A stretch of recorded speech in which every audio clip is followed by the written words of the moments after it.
अस्सलाम वालेकुम। हज़रत मोहम्मद सल्लल्लाहु अलैहि वसल्लम ने फरमाया, दुआ इबादत है। अल्लाह फरमाता है, मुझसे दुआ करो, मैं तुम्हारी दुआ कबूल करूँगा। पता है, जो चीज़ भी हमें अल्लाह की याद दिलाए, अल्लाह के करीब कर दे, वो इबादत बन जाती है। दुआ जो सरासर है ही दावत अल्लाह की तरफ रजू। दुआ खुद एक इबादत है। एक हदीस में हुज़ूर सल्लल्लाहु अलैहि वसल्लम ने फरमाया कि इबादत का मगज़ ही दुआ है। जब भी हम कोई इबादत करते हैं, दरअसल हम दुआ ही मांग रहे होते हैं। नमाज खुद दुआ है। दुआ अल्लाह को बेहद महबूब है। रसूलुल्लाह सल्लल्लाहु अलैहि वसल्लम ने फरमाया, अल्लाह फरमाता है, मैं अपने बंदों के गुमान के मुताबिक उनसे मामला करता हूँ।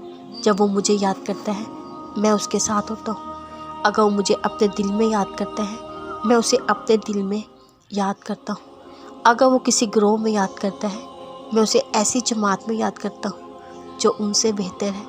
अगर वो एक हाथ मेरे करीब होता है, मैं 4 हाथ उसके करीब होता हूँ। अगर वो मेरी तरफ चल कर आता है, तो मेरी रहमत उसकी तरफ दौड़ कर आती है। दुआओं के कबूल होने की सबसे बड़ी निशानी तुम्हारा तवक्कल है।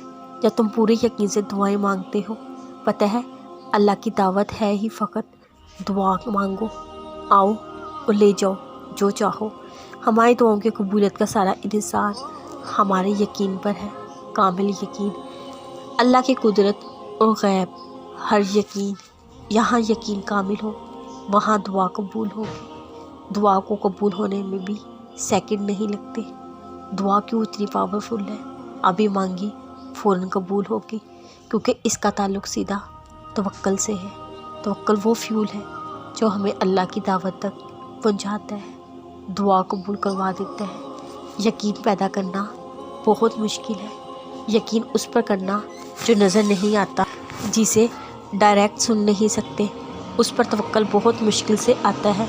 लेकिन जब जो आ जाता है, तब दुआ के कुन होने के मराहिल सेकंडों से पहले तय हो जाते हैं। तुम्हें क्या करना होगा?